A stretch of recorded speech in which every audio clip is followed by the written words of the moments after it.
The bus doors hissed open, then closed again, leaving her alone on the sidewalk. Evelyn Carter stood still, one hand gripping a small plastic bag, the other shaking in the cold. 72 years old, 26 years gone, and nowhere to go. The house across the street looked smaller than she remembered. Same pale paint, same crooked mailbox, but the porch light was off. No movement behind the windows, no sign that anyone had been waiting for her.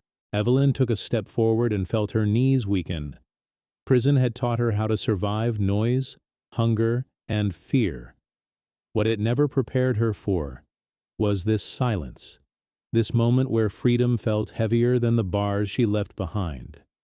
She had imagined this day for decades, walking home, sitting at the kitchen table, smelling coffee, hearing a voice say her name without a number attached to it.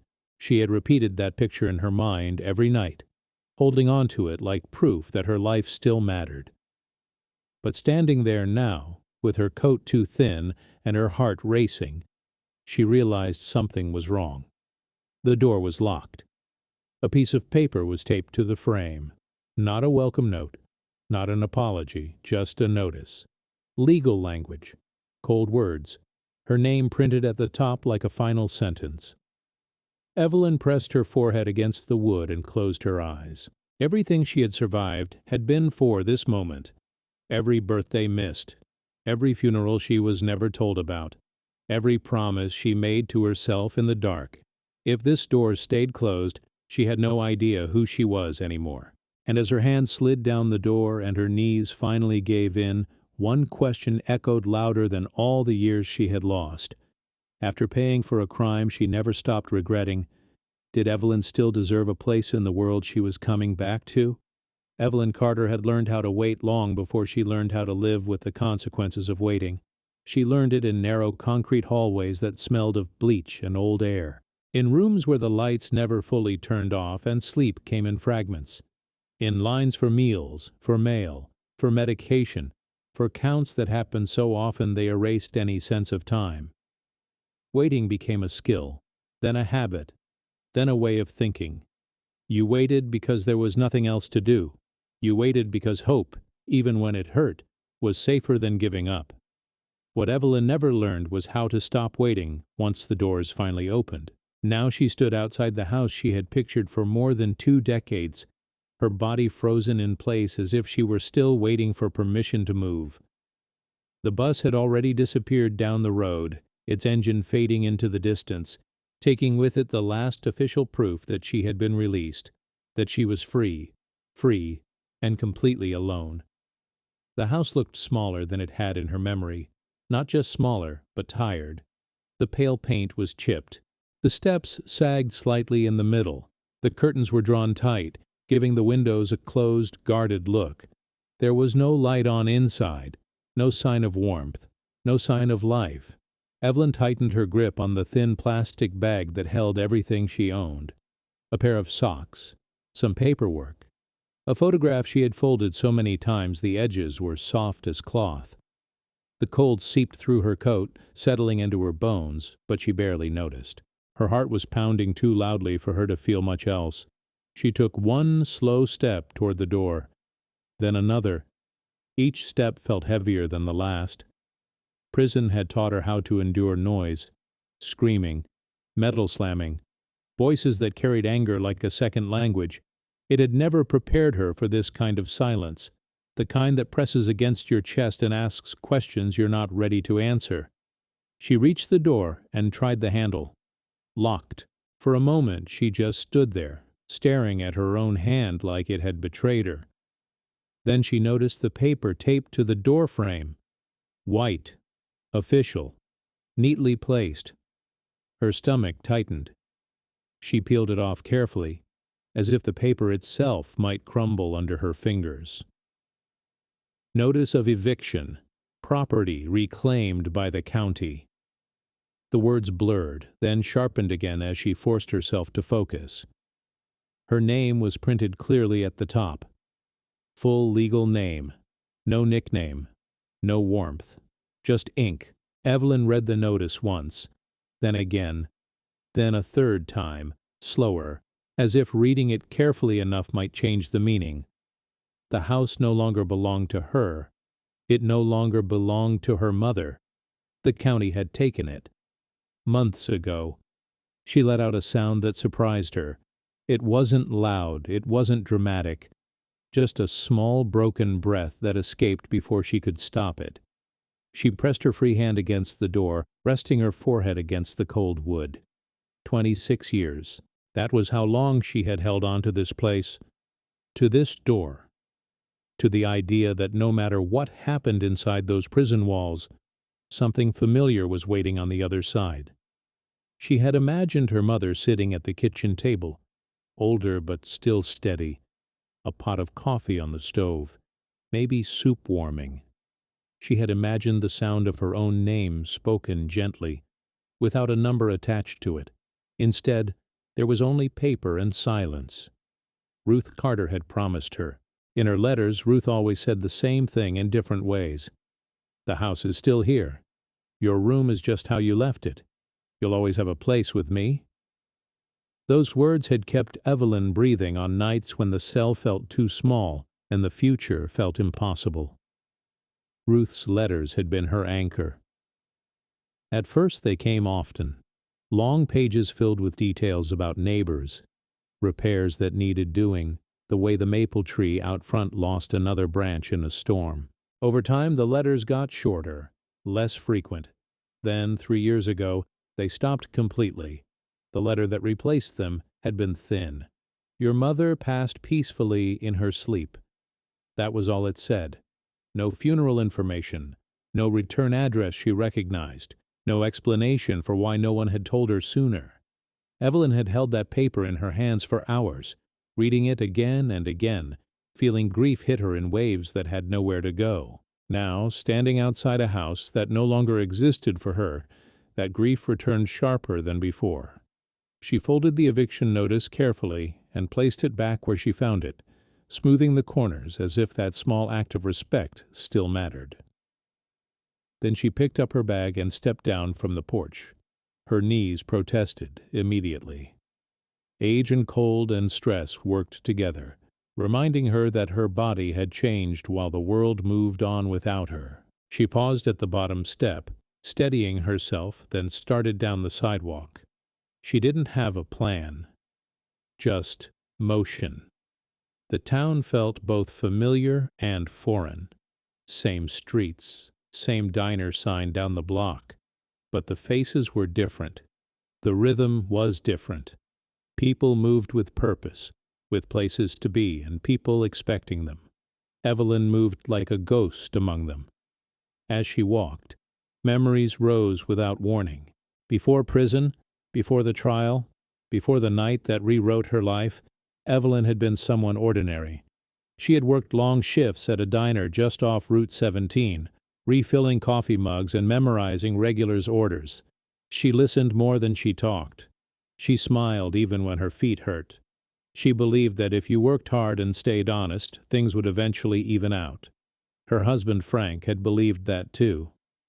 Frank had died suddenly, collapsing at the factory where he worked. A heart attack, they said. No warning. One phone call and Evelyn's life split cleanly into before and after. She learned how to grieve quietly because she had a son to raise. Michael. Michael had been everything to her. A quiet boy. Thoughtful. Always asking questions. He was 17 when the fire happened. Old enough to understand fear. Too young to understand betrayal. The night of the fire lived inside Evelyn like a scar that never healed. The smell came first. Smoke mixed with something sharp and unnatural. Sirens cutting through the dark. Neighbors shouting. Her hands shaking as she tried to explain, over and over, that she had been at work, that she hadn't been home, that something was wrong. They said it was arson. They said she had motive, financial stress, emotional instability, a grieving widow pushed too far. They didn't talk about the faulty wiring Ruth had complained about for years, or the man who had wanted to buy the house cheap and didn't like being told no, or the fact that Evelyn's time card showed she was pouring coffee when the fire started.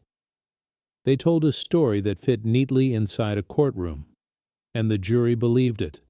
Michael was gone by the time the trial ended, taken in by his aunt, moved across state lines, protected, they said. Evelyn never got to speak to him, never got to explain. The record showed that he testified. Evelyn never heard his voice, never saw his eyes. When the verdict came back guilty, Evelyn didn't fight it. She didn't scream. She nodded and let the guards take her away. She told herself it was temporary. That truth would surface, that Michael would grow up and ask questions.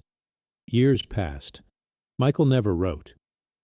Ruth tried to fill the silence, but even her letters couldn't replace the absence of a child.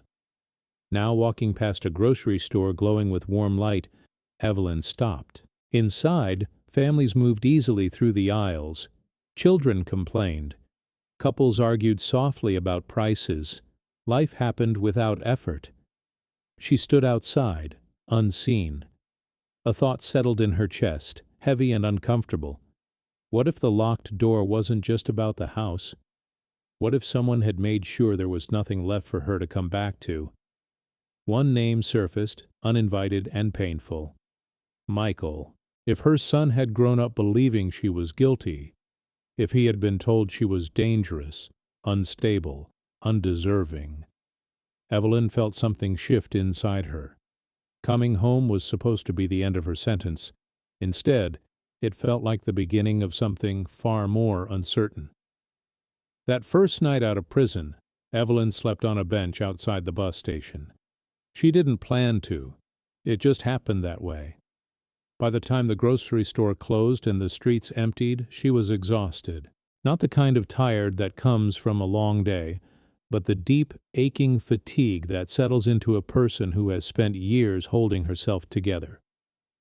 Her legs felt weak. Her back burned, and her mind wouldn't stop replaying the image of the locked door.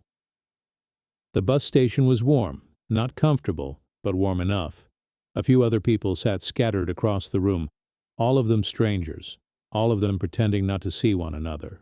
Evelyn chose a bench near the wall and sat down carefully, setting her bag at her feet like it might disappear if she let go. She kept her coat on, folded her arms tight, closed her eyes. Sleep came in short pieces. Every time she drifted off, she dreamed she heard her name, not her prison number, her real name. Spoken softly, the way Ruth used to say it when she wanted Evelyn to listen. She woke just before dawn to the sound of footsteps and a loudspeaker announcement she didn't fully understand. Her neck was stiff, her hands were numb. For a moment panic surged through her, sharp and familiar, before she remembered where she was. Free. The word still felt strange. She washed her face in the restroom sink, studying her reflection as if it belonged to someone else. Her hair was thinner than she remembered, more gray than brown now. Deep lines marked her face, especially around her mouth and eyes, but the eyes themselves were the same, tired but alert, still watching, still waiting. She adjusted her coat and stepped back outside. The town was waking up. Cars passed. A delivery truck rumbled by. Somewhere nearby, a radio played faintly. Life continued, indifferent to the fact that Evelyn Carter had returned after 26 years and had nowhere to go. She walked without direction at first, letting her feet carry her where they would. Eventually she found herself standing across the street from the diner where she used to work. The sign was still there, though faded. Same name, same shape. The windows looked cleaner than she remembered. New booths inside, different faces behind the counter. Evelyn stood there longer than she meant to. She remembered walking through those doors every morning before sunrise, tying on her apron, pouring the first cup of coffee for the same 3 men who always sat at the counter. She remembered the sound of dishes, the smell of grease and toast, the way Frank used to meet her there on her breaks sometimes, just to sit with her for 10 minutes and feel normal. For a moment she considered going inside, just for a cup of coffee, just to sit. But fear stopped her. Not fear of being recognized, fear of being asked questions she couldn't answer. Where have you been? Where are you staying? What are you doing now? She turned away before anyone noticed her. By mid-morning, hunger forced her hand. She used what little money she had to buy a sandwich from a corner store. She ate it slowly, carefully, saving half for later. Prison habits died hard. As she sat on a low concrete wall outside the store, she unfolded the photograph from her bag. It was old, creased, faded. Michael stood beside her in front of the house, smiling awkwardly, one arm half raised like he wasn't sure what to do with it. He couldn't have been more than 12. His hair was darker then, his face open, unguarded. Evelyn traced his face with her thumb. "I'm back," she whispered, barely loud enough to hear herself. "I don't know if you want to see me, but I'm back." The question she had avoided for years finally demanded an answer. What now? She had no address, no phone, no one waiting. But she did have one thing she hadn't allowed herself to hope for, until now. Time. She went to the county office that afternoon. The building smelled like old carpet and paperwork. She waited in line, then another line, then sat in a plastic chair while a woman behind a glass window spoke to her in a voice that was polite but distant. The house, she was told, had been reclaimed after years of unpaid taxes. Notices had been sent. No response received. The property was scheduled for auction. "Is there any record of who handled it?" Evelyn asked. The woman glanced at the screen. There was a local contact listed, a family representative. Evelyn's heart picked up speed. "Who?" The woman hesitated, then turned the screen slightly. A name appeared. Michael Carter. For a moment the room tilted. He handled this?" Evelyn asked quietly. The woman nodded. "According to our records, yes. Power of attorney, signed documents, everything was done legally." Evelyn thanked her and stepped outside, her hands shaking so badly she had to sit on the steps. Michael hadn't just disappeared. He had been here. He had made decisions. Final ones. The thought hurt more than she expected. Not just because he had let the house go, but because it meant he had chosen not to look for her, not to ask questions, not to wait. As the afternoon sun dropped lower in the sky, Evelyn realized something with sudden clarity. If she wanted answers, she would have to face the one person who might not want to give them, and she had no idea what she would find when she did. Evelyn did not leave the county building right away. She stayed seated on the cold concrete steps, her back against the brick wall, staring at nothing while people passed in and out through the glass doors. Some glanced at her. Most didn't. To them, she was just another older woman resting her legs. No one could see the weight pressing down on her chest. Michael Carter. Her son's name looked unreal on that screen, like it belonged to someone else, someone older, someone capable of making decisions that erased an entire past. For years, Evelyn had imagined many versions of Michael, a college graduate, a husband, a father. She pictured him living far away, busy, maybe ashamed, maybe confused, but she had never imagined this version, a man who had stood in this building, signed papers, handed over the house where he grew up, a man who knew she was still alive.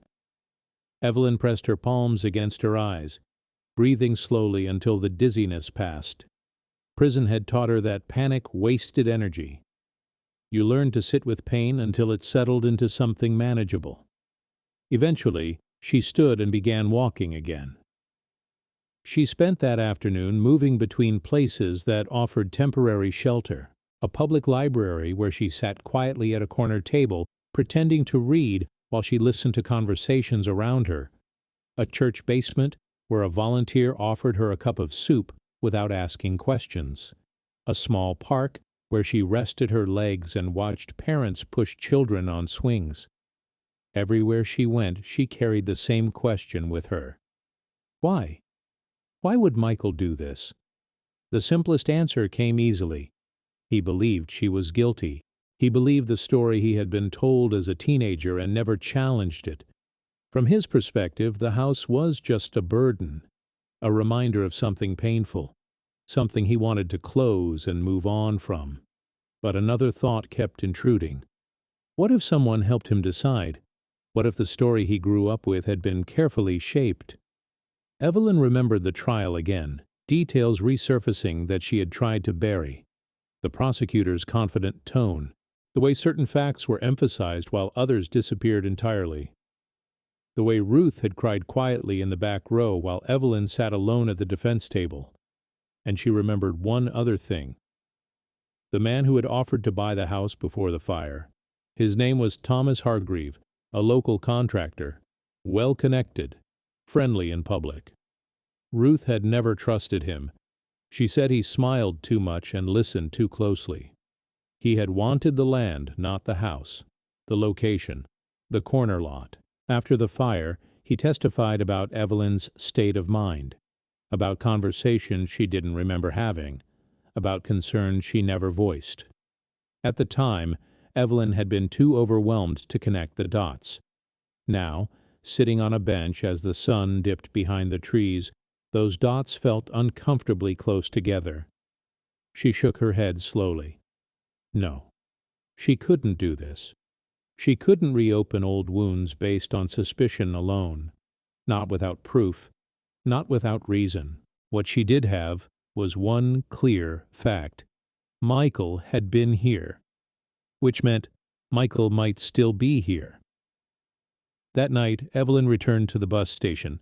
She slept a little better this time, exhaustion finally pulling her under for longer stretches. When morning came, she woke with a sense of grim purpose she hadn't felt in years. She needed information. She started with the library again, this time using the public computer. Her hands moved slowly over the keyboard. Technology had changed while she was gone, but the basics were still there. She searched her son's name. At first, nothing useful appeared. Too common. Too many results. Then she added the town, then the state. A listing came up. Michael Carter, property management, local address. Evelyn leaned closer to the screen. It wasn't far. The address belonged to a small office building on the edge of town. Nothing impressive, but it was real. Concrete proof that Michael wasn't just a memory anymore. Her chest tightened as she wrote the address down carefully on a scrap of paper. She didn't go right away. Instead, she spent the rest of the day preparing herself for the possibility that this meeting would not go the way she hoped. She practiced what she might say, what she might not say. She imagined Michael's face hardening when he saw her, or worse, going blank. She told herself she didn't need forgiveness. She needed truth. Late that afternoon, she stood across the street from the office building. The sign on the door listed several businesses. Michael's name was there, printed cleanly in black letters. Her heart pounded harder than it had at any point during her release. This was harder than stepping off the bus, harder than reading the eviction notice, because once she crossed that street, there would be no more imagining, no more waiting. There would only be whatever Michael Carter had become. And Evelyn had no idea whether her son would see a mother standing in front of him, or a stranger he had already buried long ago. Evelyn crossed the street slowly, giving herself time to turn back if she needed to. The traffic light changed twice before she reached the curb. Cars passed. A delivery truck honked at someone who hesitated too long. The world kept moving with its usual impatience, unaware that for Evelyn, this short walk felt heavier than the last 26 years combined. The office building was plain. 2 stories, beige siding, a narrow strip of grass that hadn't been cut in a while. It was the kind of place designed to be unnoticed, functional, temporary, the opposite of a home. She stood outside the glass door and read the list of names again, just to be sure. Michael Carter, property management. Her son managed properties now. Other people's houses, other people's lives. Evelyn felt an ache behind her ribs that made it hard to breathe. She reached for the door, then stopped. Her reflection stared back at her from the glass. Older, smaller. Her shoulders curved forward, not from weakness, but from years of being told to take up less space. She wondered what Michael would see. Would he recognize her eyes? Would he hear her voice and feel something stir? Or would all he see be the woman from the headlines and court records? Before she could lose her nerve, she pushed the door open. A small bell chimed. Inside, the air smelled like paper and coffee that had been reheated too many times. A young woman sat behind a desk, typing quickly, earbuds in one ear. She looked up, surprised. "Can I help you?" Evelyn swallowed. "I'm here to see Michael Carter." The woman hesitated, scanning Evelyn from head to toe. Not unkindly, just carefully. "Do you have an appointment?" "No," Evelyn said. "I'm his mother." The words felt fragile, like they might fall apart if she said them too loudly. The woman's expression changed, not dramatically, just enough. "I'll let him know," she said, removing the earbud. Evelyn waited, standing because sitting felt too vulnerable. Her hands trembled, and she folded them together to hide it. Minutes passed. Then a door opened down the hall.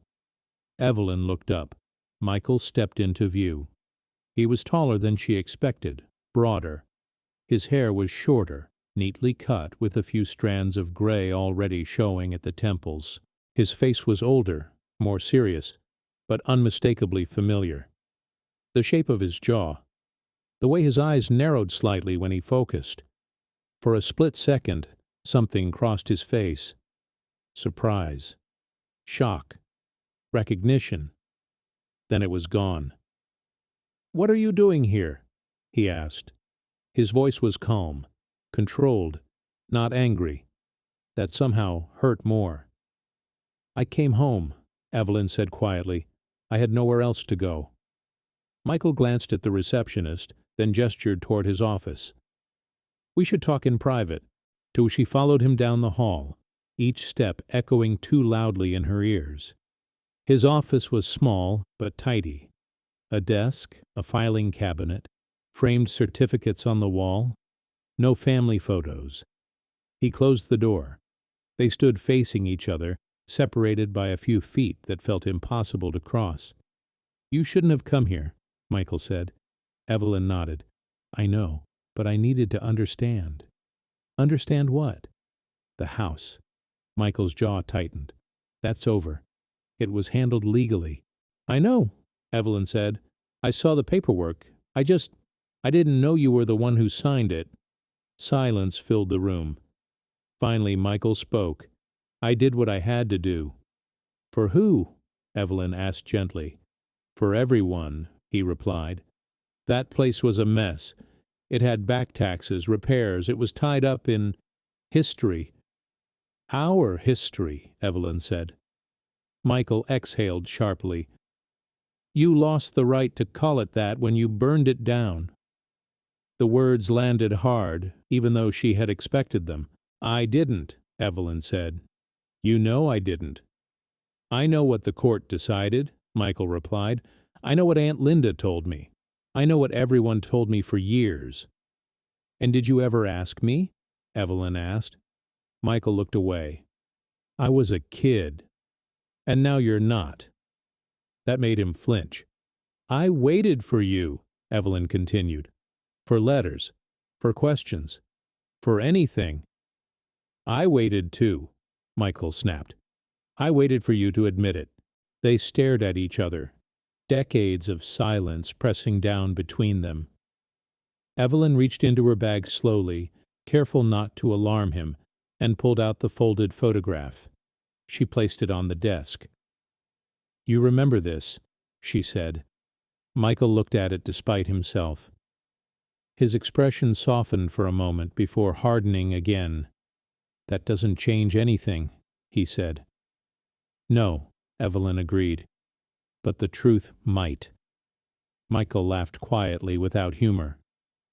"Truth doesn't bring houses back, or fix the past. No, Evelyn said, but lies keep breaking the future. Another silence. Michael straightened, retreating behind his desk. I can't help you, Evelyn. I can't reopen this. I've built a life. Evelyn nodded, pain flickering across her face. Then answer me one thing. He hesitated. What? Why did you never come see me? Michael swallowed. Because if I did, I might have had to doubt everything. Evelyn closed her eyes. As she turned toward the door, she realized something with painful clarity. Michael hadn't just sold the house. He had locked the door on her long before the county ever did. And yet, as she reached for the handle, she noticed something on his desk that stopped her cold. A manila folder, with her name written on it. Evelyn's hand froze inches from the door. She hadn't meant to look. It wasn't curiosity. It was instinct. Years of paying attention to small details had trained her eyes to notice what others overlooked. And there it was, impossible to miss once she saw it. A manila folder on Michael's desk, her name written across the tab in dark ink, Evelyn Carter. Her heart began to pound again, slower this time, heavier. Not panic. Something else.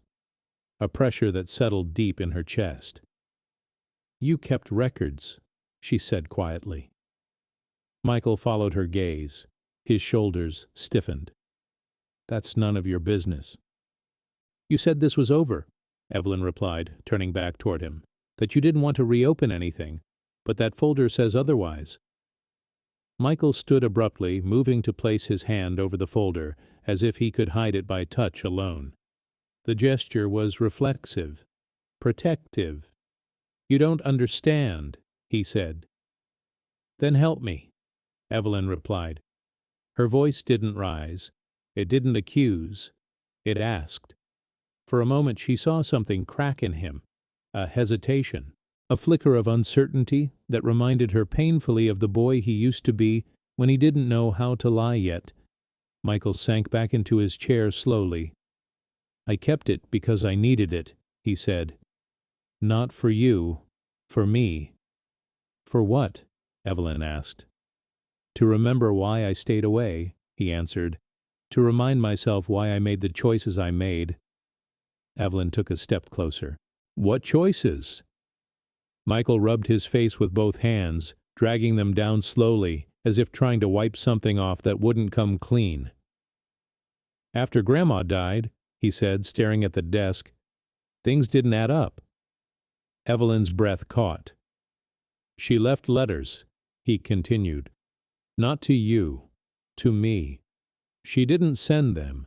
She kept them. I found them when I was clearing out the house. Evelyn felt her knees weaken. She grabbed the back of a chair to steady herself.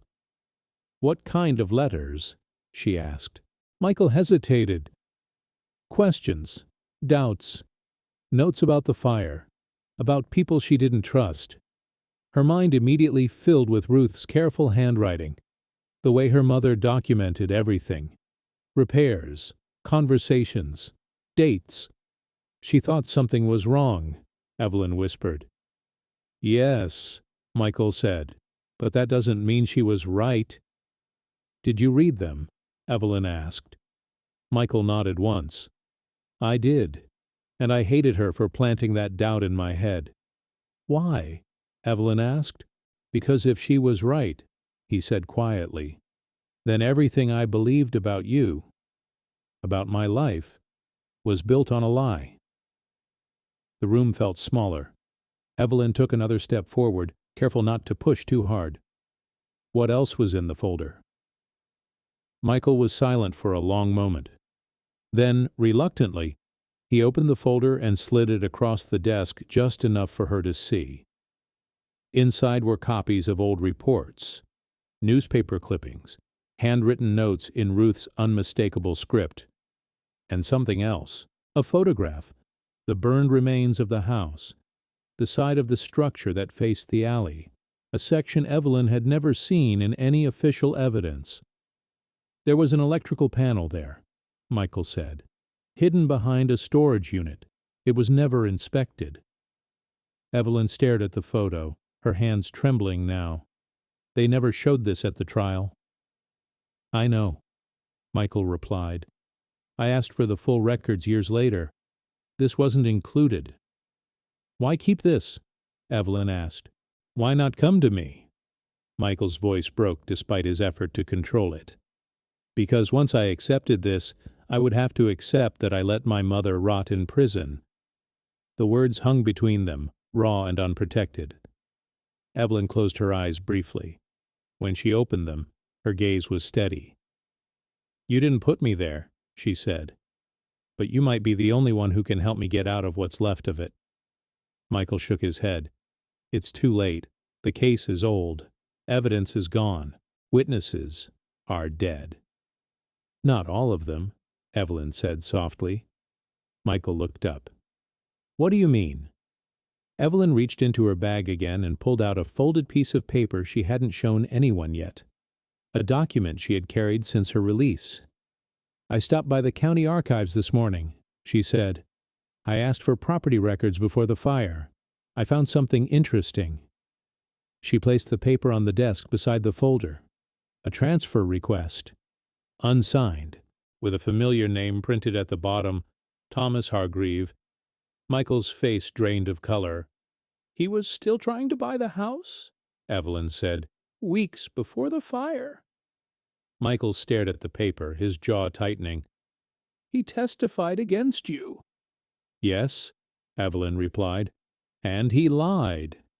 Michael leaned back slowly, the weight of the moment settling in. If this is true, he said, then reopening this won't just hurt you. Evelyn met his eyes. It already has. Michael closed the folder, his hand lingering on the cover. There's someone else you need to talk to, he said finally. Someone who stayed quiet all these years. Evelyn's pulse quickened. Who? Michael looked at the door, then back at her. The fire inspector, he said. He retired last year, and he didn't agree with the final report. The retired fire inspector lived 30 miles away in a quiet town that looked like it had stopped trying to impress anyone years ago. Michael drove. The ride there was tense, but purposeful. Neither of them spoke much at first. The road stretched out in front of them, flat and gray, lined with bare trees and small businesses that had seen better days. Evelyn watched everything through the passenger side window, absorbing the ordinary details of a world she had been locked away from for so long. Gas stations with digital screens, self-checkout signs, billboards advertising lawyers and used cars. Freedom felt strangely loud. Michael kept both hands on the wheel, his posture rigid. He hadn't told his office where he was going. He hadn't told anyone. That fact alone told Evelyn how much this mattered to him, even if he wasn't ready to admit it out loud. About halfway there, he finally spoke. I don't know what you expect to happen, he said. Talking to him doesn't mean anything changes. I don't expect miracles, Evelyn replied. I expect honesty. Michael nodded once, eyes still fixed on the road. The inspector's house sat at the end of a narrow street, modest and well-kept, a single-story ranch with a faded American flag hanging from the porch. A pickup truck sat in the driveway, its paint chipped but clean. Michael parked and cut the engine. You don't have to come in, he said. I can talk to him alone. Evelyn shook her head. No, I need to hear it myself. Michael didn't argue. The man who opened the door was older than Evelyn expected, thin, stooped. His eyes, however, were sharp, alert in a way that suggested a lifetime of watching things burn and learning how to read what was left behind. Yes, he said cautiously. My name is Michael Carter, Michael said. This is my mother, Evelyn. The man's expression changed instantly. I remember you, he said, looking directly at Evelyn. I never forgot your face. Evelyn's throat tightened. Then you remember the fire. I do, he said. Come in. They sat at a small kitchen table. The inspector, whose name was Harold Jenkins, poured coffee with hands that shook slightly from age, not nerves. "I was told not to dig," Harold said without preamble.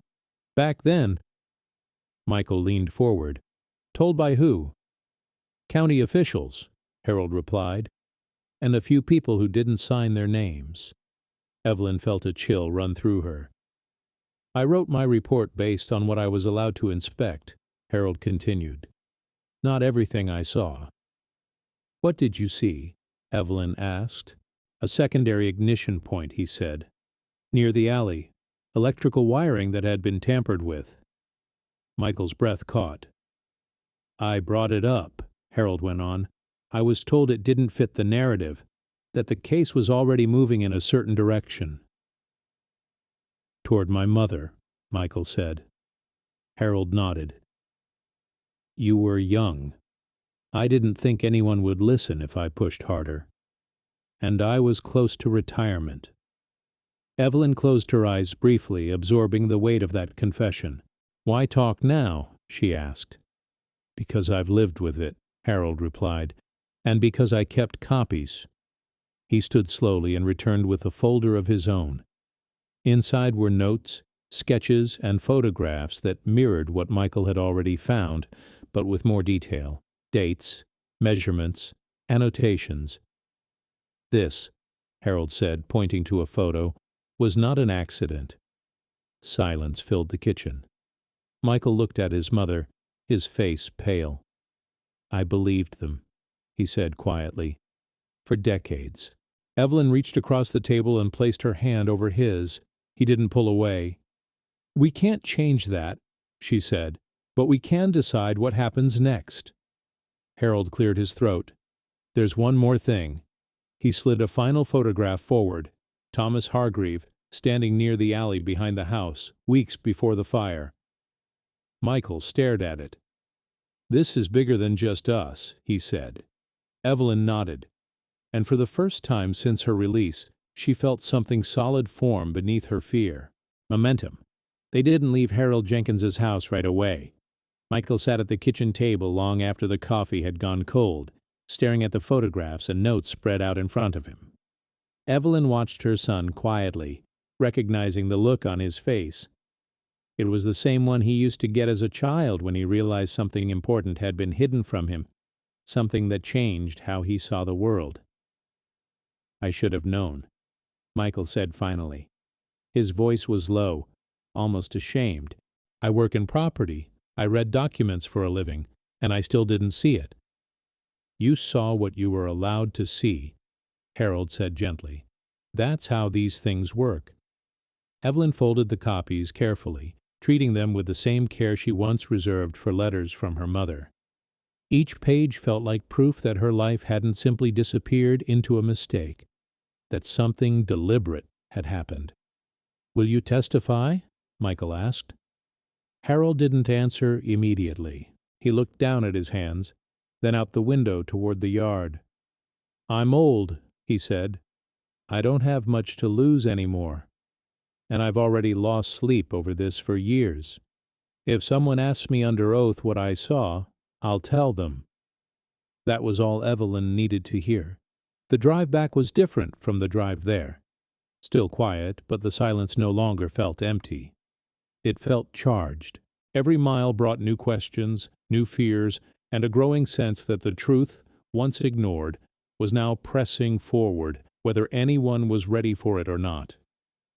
Michael spoke as they passed a sign welcoming them back into town. "There are lawyers who specialize in wrongful convictions," he said.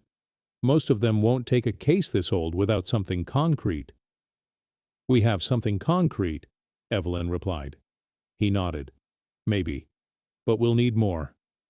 Evelyn understood that. She had lived inside a system that demanded proof in specific shapes and sizes. Truth alone was never enough. They started with Ruth's old house, what remained of it. The lot had been cleared. The foundation was still visible, cracked concrete overtaken by weeds. A chain-link fence surrounded the property now, with a faded sign warning against trespassing. Evelyn stood across the street, her arms wrapped tightly around herself. "This is where I lost everything," she said softly. Michael parked and got out. "And where someone else wanted something badly enough to lie for it." They walked the perimeter together. Michael took photos on his phone, documenting the alley, the angle of the neighboring buildings, the space where the electrical panel had once been hidden. Evelyn watched him work with quiet pride. This wasn't the angry boy she remembered from the courtroom. This was a man asking questions. As they stood near the alley, an older woman across the street watched them from her porch. After a moment she called out, "You're Ruth Carter's girl, aren't you?" Evelyn turned slowly. "Yes." The woman's face softened. "I wondered when you'd come back." Michael froze. "You knew my grandmother?" "Knew her well," the woman said, stepping down from the porch with effort. "Name's Dolores. I lived here 40 years. Evelyn's heart picked up speed. "Do you remember the fire?" Dolores nodded. "I remember the man who was here earlier that night." Michael and Evelyn exchanged a look. "Which man?" Michael asked. Dolores frowned. "The contractor, the one who kept trying to buy the place. He was arguing with your grandmother not long before it happened. I saw his truck in the alley." "Did you ever tell anyone?" Evelyn asked. Dolores shook her head. "I tried. No one asked me, and after the trial I figured it was too late." Evelyn felt tears rise, sharp and sudden. "It wasn't too late for me," she said. Dolores reached out and squeezed her arm. "I'm sorry it took so long." That night, Michael sat at his kitchen table surrounded by papers, notes, and voice recordings. He had insisted Evelyn stay with him, setting up the couch in his living room. It wasn't an invitation filled with warmth, but it was shelter. It was progress. As Evelyn lay awake, listening to the unfamiliar sounds of her son's home, she felt something shift inside her. For the first time since her conviction, people were listening. The next few days blurred together. They contacted a legal clinic 2 counties over. A young attorney listened carefully, asked questions, and didn't dismiss them. She asked for time to review everything. They returned to the library. Michael pulled archived news articles. Evelyn sat beside him, reading her own name printed again and again, but this time with new context. New doubt. Every discovery added weight to the truth, but also danger. "You know Hargreave is still around, right?" the attorney said during one phone call. "He's well connected. Wealthy now. This won't be quiet." Evelyn didn't hesitate. It never was. Michael struggled with that reality more than she did. She saw it in the way his shoulders tensed, in how he double-checked locks at night, in the way he flinched when an unfamiliar car slowed near the house. One evening, after a long day of phone calls, Michael finally spoke the words he had been holding back. "I'm scared," he admitted. "Not for me. For you." Evelyn looked at him, really looked at him, and saw her son again beneath the years of anger and confusion. "I survived prison," she said gently. "I can survive the truth coming out." Michael nodded, swallowing hard. "I don't know if I can survive knowing I helped erase you." Evelyn reached out and placed her hand over his. "Then let this be how you stop," she said. Late that night, as Michael slept, Evelyn sat at the kitchen table and unfolded one last item from her bag. A letter Ruth had written but never sent. She read it slowly, tears slipping down her face as her mother's words filled the room. "If anything ever happens to me," Ruth had written, "promise me you won't let them silence the truth." Evelyn folded the letter carefully. Tomorrow they would take the next step, and there would be no turning back. The first real confrontation didn't happen in a courtroom. It happened in a parking lot. Michael had just finished a meeting with the legal clinic when he noticed the black SUV idling across the street. It didn't stand out at first. Newer vehicles rarely did. but when he walked toward his car, the engine cut and the driver's side door opened. Thomas Hargreaves stepped out. He was older than Evelyn remembered from the trial photos. His hair was thinner, his posture heavier, but his confidence was intact. He wore a tailored coat, expensive shoes, and a faint smile that never quite reached his eyes. "Michael Carter," he said warmly. "I was hoping we'd run into each other." Michael felt his stomach drop. "I don't have anything to say to you." Hargreaves chuckled.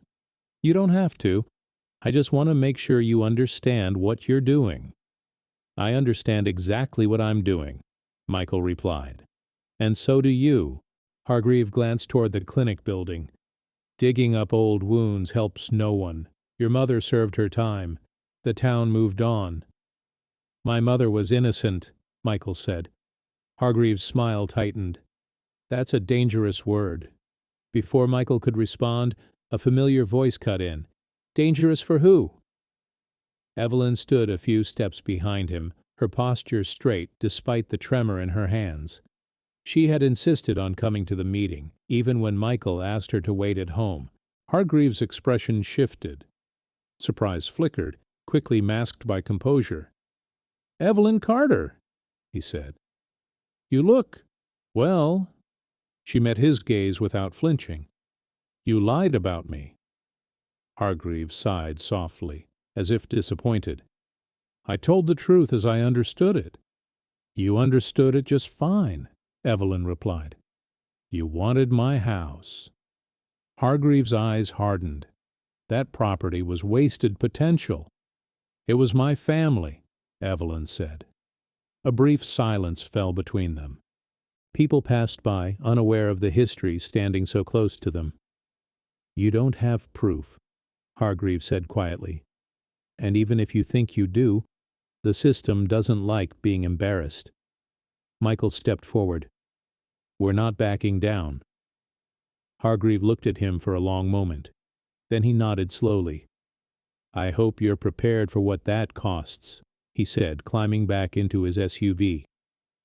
"Some doors are better left closed." The vehicle pulled away, leaving a cold hush behind. That night, Michael couldn't sleep. He paced the living room while Evelyn sat on the couch, her hands folded neatly in her lap. She looked calm, but he knew better. He could see it in her eyes, the way they tracked every sound. "We should call the attorney," he said. "We will," Evelyn replied. "Tomorrow." Michael stopped pacing. "You're not afraid?" Evelyn thought for a moment. "I am, but fear doesn't get to decide anymore." The following week moved fast. The legal clinic agreed to file a formal request to reopen the case. Affidavits were drafted. Harold Jenkins signed his statement. Dolores agreed to testify. Ruth's letters were cataloged. Photos were logged. Timelines rebuilt. Each step forward brought a new reaction. Local news picked up the story quietly at first. A small article, then a longer one. Questions followed. Old rumors resurfaced. And so did resistance. Michael's office phone rang constantly. Some callers offered support. Others issued thinly veiled warnings. "People don't like their past questioned," the attorney told them, "especially people with influence." The pressure mounted when the district attorney's office responded. They refused to reopen the case. "Insufficient grounds," the letter stated. Michael slammed his fist on the table when he read it. They didn't even look at the evidence. Evelyn picked up the letter and read it slowly. Then she folded it and set it aside. "This isn't the end," she said. "It's the beginning of the hard part," the attorney nodded. "We appeal, and we go public." The press conference was small, a handful of reporters, a borrowed room, a folding table. Evelyn stood at the center, flanked by Michael and the attorney. Cameras clicked, microphones hummed. She told her story. She spoke plainly. No anger, no dramatics, just facts. 26 years. A fire. Missing evidence. A mother who kept asking questions. A son who finally listened. When she finished, the room was silent. One reporter raised a hand. "Mrs. Carter, what do you want now?" Evelyn answered, without hesitation. "The truth on record. and whatever justice comes with it. That night, the story spread. Emails poured in, messages from strangers, some apologizing, some admitting they had doubted her, some sharing similar stories of being ignored by the system. Michael watched his mother read them, her face lit by the glow of his laptop. "You're not invisible anymore," he said. Evelyn nodded slowly. "I never was. They just chose not to look." The tension peaked when a court date was finally set. Not a trial, a hearing, a chance. Evelyn sat in the courtroom once again, decades older, but steadier than she had been the first time. Michael sat beside her. Harold and Dolores waited behind them. Across the room, Thomas Hargreave took his seat, expression unreadable. As the judge entered, Evelyn closed her eyes briefly. This moment wasn't about revenge. It was about being seen. And as the hearing began, Evelyn felt the weight of every year she had lost pressing forward into the light. The hearing did not unfold the way Evelyn had imagined during all those nights when sleep refused to come. There was no dramatic gavel slam, no sudden confession, no moment where the room gasped in unison. Instead, there was procedure. Slow, deliberate, emotionally exhausting procedure. Evelyn sat at the narrow table, her hands folded, her back straight. She wore the only formal outfit she owned, carefully pressed by Michael the night before. He sat beside her, his jaw tight, eyes forward. Every few seconds she could feel his knee bouncing with nervous energy. Across the aisle, Thomas Hargreave sat with his legal team. He looked relaxed, almost bored, as if this were a minor inconvenience rather than a reckoning decades in the making. The judge entered, a woman in her late 50s with sharp eyes and a voice that carried authority without force. She adjusted her glasses and scanned the room before speaking. "We are here to determine whether there is sufficient cause to reopen the conviction of Evelyn Carter," she said. "This court is not retrying the case today." Evelyn understood that. Still, her chest tightened. One chance. That was all this was. The prosecution spoke first. Their argument was polished, restrained. They acknowledged the age of the case. They emphasized finality, closure, the danger of reopening old wounds without overwhelming new evidence. Evelyn listened without reacting. She had heard variations of this speech her entire life. Then it was the defense's turn. The attorney stood and spoke calmly, clearly. She outlined the missing evidence: the unexamined electrical panel, the secondary ignition point, the retired inspector's suppressed concerns, the neighbor's testimony that was never taken, and finally she addressed motive. "Thomas Hargreave stood to gain significantly from the destruction of this property," she said. "He attempted to purchase it multiple times. He was denied. Weeks later the house burned. Hargreave's lawyer objected immediately. 'Sustained,' the judge said. 'Proceed carefully.' The attorney nodded. 'Of course, Your Honor. My point is simple. This case was decided within a narrative that excluded alternative explanations. Evidence that did not support that narrative was ignored." She paused, then gestured toward Evelyn. "And the cost of that exclusion was 26 years of a woman's life." Evelyn swallowed hard. Harold Jenkins was called next. He took the stand slowly, his age apparent in every movement, but his voice was steady. He explained what he had seen, what he had documented, what he had been told not to pursue. "Why didn't you push harder?" the prosecutor asked. Harold did not hesitate. "Because I was told my career would end if I did, and because I believed the system would correct itself." "Did it?" the prosecutor pressed. Harold looked directly at Evelyn. "No." Dolores testified next.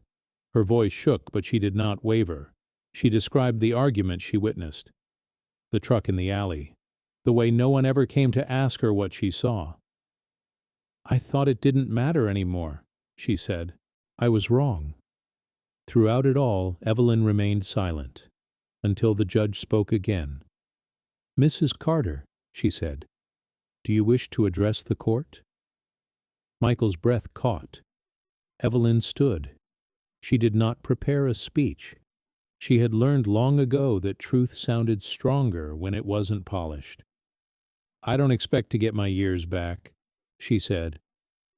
"I don't expect apologies. I just want my name to stop meaning something it never was." She paused, steadying herself. "I raised my son to tell the truth, even when it's hard. I failed him in many ways, but I did not burn my house, and I did not deserve to disappear." The courtroom was silent. The judge studied her for a long moment. Then she leaned forward. "This court finds sufficient grounds to reopen the case," she said. "A full review will be scheduled." For a second, Evelyn didn't understand what she had heard. Michael did. He gripped her hand tightly, his eyes filling with tears he didn't try to hide. Outside the courthouse, reporters gathered quickly. Cameras, questions, microphones thrust forward. Evelyn answered only one. "What does this mean to you?" a reporter asked. She looked at Michael, then back at the crowd. "It means I get to exist again." That night, back at Michael's house, exhaustion finally claimed her. She slept deeply, without dreams. But when she woke before dawn, she felt something she hadn't felt in decades. Relief. The final truth was still ahead. The risk. The backlash. The possibility of disappointment. But for the first time since the fire, the world had stopped telling her she didn't matter. And whatever happened next, she would face it standing. The final ruling came 6 months later, on a gray morning that felt ordinary in every way except one. Evelyn sat in the same courtroom, in the same seat, her hands folded the same way they had been folded for most of her adult life. But everything else was different. She was no longer alone. Michael sat beside her, not stiff this time, not guarded. His shoulder touched hers, steady and intentional. Behind them were people she never expected to know her name. The retired inspector, Dolores, the young attorney who had taken the case when others said it was too old, too risky, too inconvenient. Even a few strangers who had followed her story and decided to show up simply because they believed her. Across the room, Thomas Hargreave looked smaller than Evelyn remembered. Not physically weaker, but diminished. His confidence had thinned with every new document, every sworn statement, every piece of evidence that no longer fit the story he once controlled. The judge entered. The room rose, then sat. "This court has completed a full review of the conviction of Evelyn Carter," the judge said. Her voice was measured, careful, including newly examined physical evidence, witness testimony, and procedural failures. Evelyn felt Michael's hand tighten around hers. "The court finds that the original investigation was incomplete and materially flawed," the judge continued. "Exculpatory evidence was excluded. Alternative causes were not adequately examined." A pause. "The conviction is hereby vacated." For a moment, Evelyn didn't breathe. Vacated. The word echoed in her mind, unfamiliar and overwhelming. "You are free," the judge said, looking directly at her. "And this court formally recognizes that a grave injustice occurred." Michael let out a sound that was half laugh, half sob. He covered his face with his free hand, shoulders shaking. Evelyn stayed still. She had imagined this moment in 100 different ways. Screaming, crying, falling to her knees. Instead, what she felt was quiet. Not emptiness, not numbness. Peace. Outside the courthouse, the crowd was larger this time. News vans, cameras, voices calling her name. Questions shouted from every direction. Evelyn stepped forward when asked, but she didn't rush. She took one breath, then another. "I don't feel like I won," she said calmly. "I feel like I finally stopped losing." Someone asked what she planned to do next. Evelyn looked at Michael before answering. "I'm going to live," she said, slowly, honestly, and with the time I have left. The lawsuit against the county followed. A settlement was reached quietly. No admission of wrongdoing, no grand apology. But it was enough. Enough to give Evelyn choices. The first thing she chose was not money, not travel, not comfort. She chose a small house, not the old one. That place belonged to another version of her life. Instead, she found a modest home on a quiet street, with a small porch and a kitchen that filled with light in the mornings. Michael helped her move in. They worked side by side, unpacking boxes, arguing gently over where things should go. It wasn't easy. There were moments of awkward silence, old wounds that still ached, questions that didn't have simple answers. But they stayed in the room. That mattered. On her first morning there, Evelyn woke early, as she always had. She made coffee and sat at the kitchen table, listening to the house settle around her. No bars, no counts, no locked doors, just quiet. She framed Ruth's letters and placed them on the wall, not as evidence, as history. She placed the old photograph of Michael on the bookshelf, next to a new one taken outside the courthouse. Mother and son standing side by side. Older, changed, still there. People began writing to her. Some were apologizing. Some were asking how she survived. Others were still inside places she knew too well, asking if it was possible to keep hoping when hope hurt. Evelyn answered as many as she could. She didn't offer speeches. She offered honesty. "There were days I didn't survive well," she wrote in one letter, "but I stayed. Sometimes that's enough." Michael changed too. He sold his property management business within the year, took a job with a non-profit that worked with exonerees re-entering society. He didn't talk about redemption. He talked about responsibility. "I can't undo what I believed," he told Evelyn one evening as they sat on her porch watching the sun go down. "But I can decide what I do with the truth now."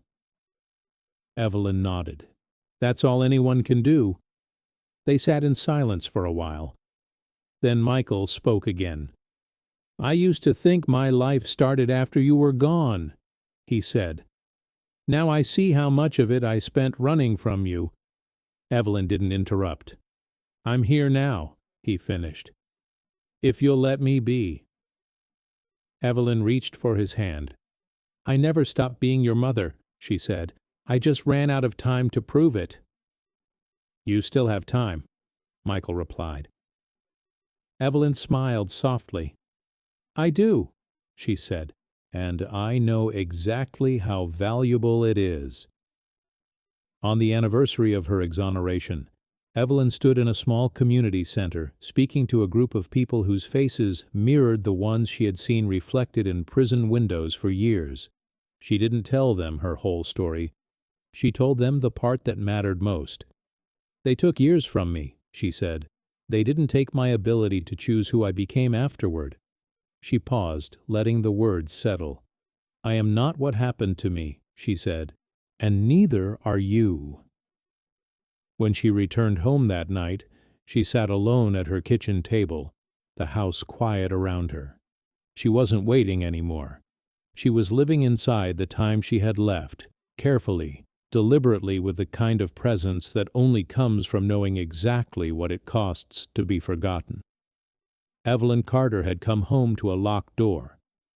What she found instead was something far more enduring.